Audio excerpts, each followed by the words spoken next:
Good evening and welcome to Your Neighborhood Network, the section where we talk about good news and local heroes. And today we are very fortunate to have Timothy Szymanski with us.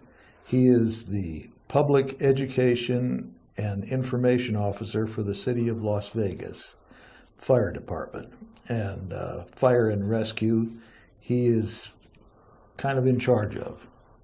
Would that be correct? In charge of public education and information getting out to the public. Well, that's one of the most important things. It is. I want to tell you that, first of all, the fire department in general, all of the people that work there, they don't get as much credit as they really deserve, because a lot of your guys go out there every day and face life and death situations, and they always put the well-being of the citizen above their own. Well, that's why people want to become firefighters. We didn't take the job for recognition. We took the job because we want to help people. And there are a lot of different organizations that help people. But I feel the fire service, and that's the one that I actually chose as a profession, because I teeter-tottered between a police officer and a firefighter when I was younger. But firefighters save lives every single day. And because we are rescue, that means medical. Right. People call us for medical emergency, so it's not the big dramatic rescues that you see in TV movies where we're removing people out of burning buildings. Well, but sometimes it is. It does. But every day we are working with heart attack victims, shooting victims, people having childbirth, children that are at the bottom of a swimming pool not moving, and those go on anywhere from about 50 to 75 times a day in the city of Las Vegas. And many of those people are in life and death situations. So what's different today is 50 years ago, the hearse in town was the ambulance. And when it wasn't being used, they had a red light that they put on it, and they took people to the hospital. And that was done for years and years. That was the only service available. In the 70s, it changed to where paramedics started responding on calls and delivered emergency care as soon as they got on the scene. And while you were being transported to the hospital, you were receiving that emergency care. Here in Las Vegas today, what we do is we bring the emergency room to you. So our paramedics are medically trained people. They don't have to call into the doctor and get doctor's orders. They're taught what to do while they're in medical school. If a person is having chest pains and they're exhibiting certain signs and symptoms, just like when you go to the doctor, you tell them what is hurting. They are to follow protocol, which says a certain IV is to be started, certain drugs are to be administered. They're supposed to use the EKG to get a strip to see what electrical activity is going on in the heart. We want to do that and stabilize you before we transport you to the hospital. We put you into what we call a package. We package you up and put the medications on board, stop that adverse reaction from occurring. And then once we have you stabilized, then we will package you up and take a nice, easy ride to the hospital. We will inform them we are on the way. We tell the doctor what we've done. So when we get to the emergency department, they're ready to receive us, and they can do the follow-up treatment. That's amazing stuff. And that's done, like I said, anywhere from 50 to 75 times a day here in the city. I would never have imagined that kind of numbers. And then we're doing some things that most other cities are now doing it, but we were in the start, such as for heart attack victims, we keep their IVs on ice. And we're putting like iced down IVs into your body. And what that does is it slows your body extremely slow. It slows it down. So bad things are not happening at the regular rate anymore. And that's continued while you're in the emergency department, while you're in a cardiac care unit. And whereas 4 or 5 years ago, about 5 to 10% of the people that went into the hospital that were in cardiac arrest, it means that they were not breathing and they didn't have a heartbeat. They were clinically dead. About 5 to 10% people were returning home. Today, because of what we're doing here in Las Vegas. That's anywhere from about 40 to 50%. Wow. So it is recognized that if something is happening here in town, if you have a medical emergency, this is the town you want to be in. You have a much greater chance of survival. Well, it sure sounds like it. It sounds like when your people get on the scene, it's almost like having the doctor there. And that's what it is. We bring the emergency room to you, whereas in the old days, we rushed you as fast as we could to the emergency room, and then that's when you started receiving treatment. That could take anywhere from a half an hour to an hour. So if you're in a serious car accident and you're entrapped inside the vehicle, a car ran in the side of you and it's wrapped around you, it might take up to 45 minutes to get you cut out of that vehicle. Well, many times a person could die in that amount of time. What we do is we put the paramedics inside the vehicle and stabilize you first while the extrication tools are being used on the outside. If we don't do that, there's a good chance that your injury could be severe or you could even die. So we have to get to that emergency as quickly as possible and stop it, that clinical death from occurring. That's amazing stuff. Yes, you know? it is. Well, I will tell you, as just a normal citizen, we don't realize or even think about this stuff. We just kind of take it for granted. If there's a problem, call. Well, most of the time, people only become involved when they have an emergency. When it happens to you, that's the worst possible time in your life, especially if it's a medical emergency and it's either occurring to you or to a family member and you're watching them lie motionless on the ground. That will be the worst time of your life. And that's, here in the city, we answer about 300 calls a day to the fire department. Wow. And 98% of those are medical emergencies. And I says we have about 50 serious ones. We actually respond to about 250 to 275 medical emergencies a day just inside the city limits proper. And that's about 95 to 98% of what we do every day is medical related.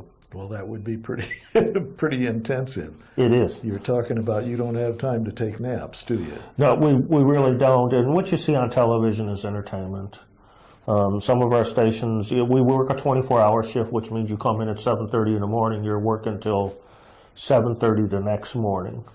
On certain days of the week, we put more units into service. We monitor it, and we know when it's going to be very busy. And tourists, to a certain extent, have some impact on it, but really it is just the residents that live here. This is the second leading area in the United States where retired people want to come to. So a lot of them are our senior citizens, and as you get older, you develop more medical complications. But on the other side, we have that too. We have as many with children, regular adults, working incidents, and that sort of thing.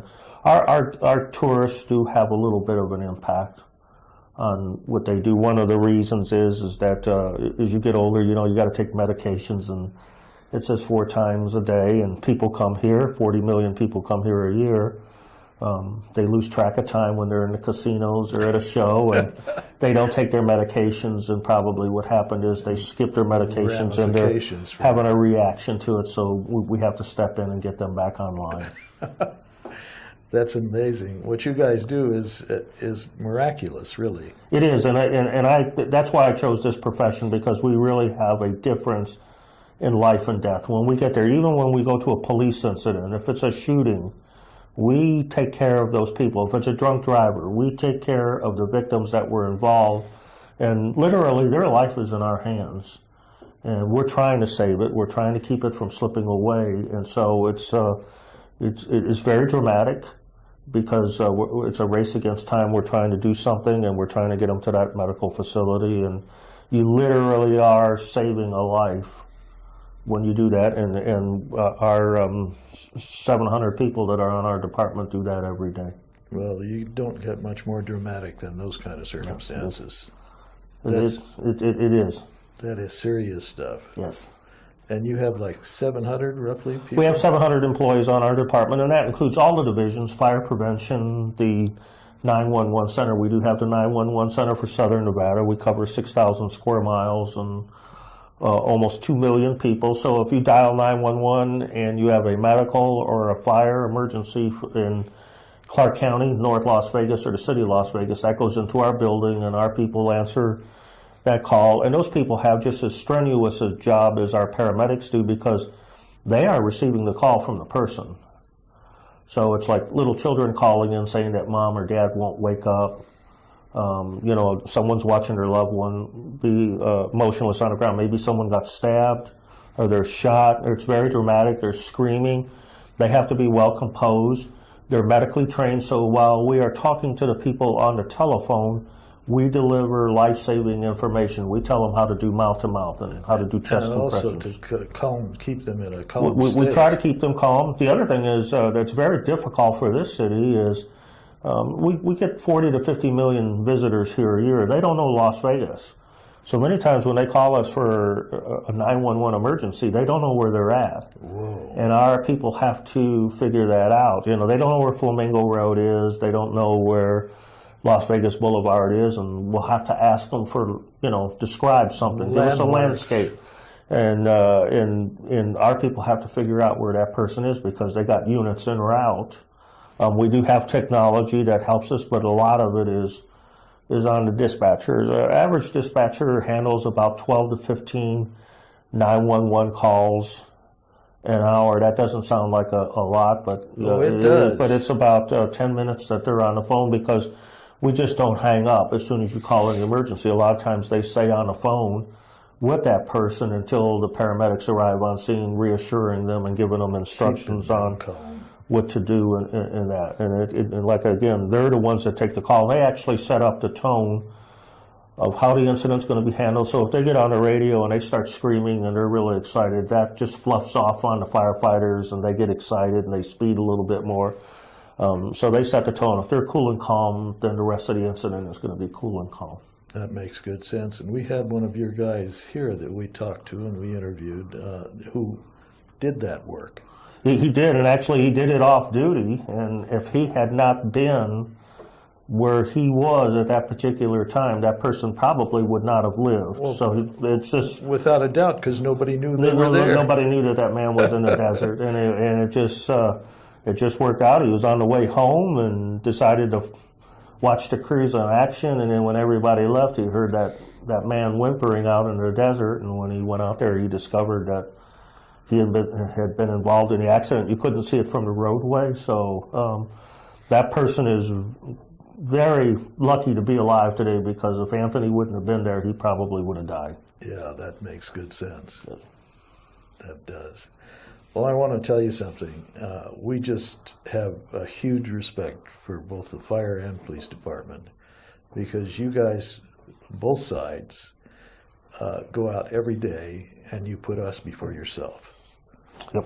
The police have a very difficult job. I told you I was thinking about the two jobs. Right. I couldn't go into a building with a person shooting at me. I could go into a building, a dynamite building manufacturer with a fire, and I wouldn't think anything of it. But I couldn't go into a building with a person shooting at me. So I have a lot of respect for the law enforcement community, because they do have a difficult job, and I personally probably couldn't do it. Well, I want to tell you something. Without the two of your departments, we'd be in serious trouble. That's correct. And we don't really give credence to that all the time. We don't. We take you guys for granted. And when a police officer gives us a ticket, we say what a son of a gun he is. People are upset. And when you guys make us buy another fire extinguisher when you're inspecting the building, we say, damn these guys, But basically, see, all the things that you're doing are trying to save our well-being and our life. And we don't always think about that. I look at it, I've been doing this for almost 50 years. And when you're a parent and you're bringing up kids, you tell kids to do things to keep them safe. Right. And a lot of times the kids get upset with you and they're mad at you because you won't let them walk on top of a brick wall that's 10 feet high or something of that nature. And people get upset with the police and fire department because of things like you said. But then when there's an emergency, they don't hesitate to call 911. Oh, absolutely. And we do it without delay, and we never ask for anything in return. We wanted to do that. A police officer wanted to be a police officer, a firefighter wanted to be a firefighter. And we just get a lot of satisfaction knowing that we're out there doing our job and we're keeping our community safe. So, you know, we don't look for anything recognition, but we just enjoy what we do. Well, I want to tell you something. All of us, all of our audience, all of us here in our company, and most everybody I know, we owe you guys just a huge debt of gratitude for your service. We appreciate it. Well, it's true, and we don't often express it. So I want to thank you ever so much. Great. Thank you. It's been just a huge pleasure and very enlightening. I had no idea the magnitude of what you guys do. I'll have to come back next time and talk about the other side about fires, because fires are just as important as medical emergencies. Well, they are, but so far, you're the third person in your department that I have spoken to now. Mm-hmm. And I will tell you something, that all three of you guys are just amazing. Really amazing people. Well, thank you. I thank you so much for coming. Thank you, John, for having me on. I would love to have you come back. Sure will. Okay, we'll be looking forward to that. Thank you. Folks, for all you out there, think about how much service we get and how much more we should appreciate it. You have a good evening, and thank you for watching.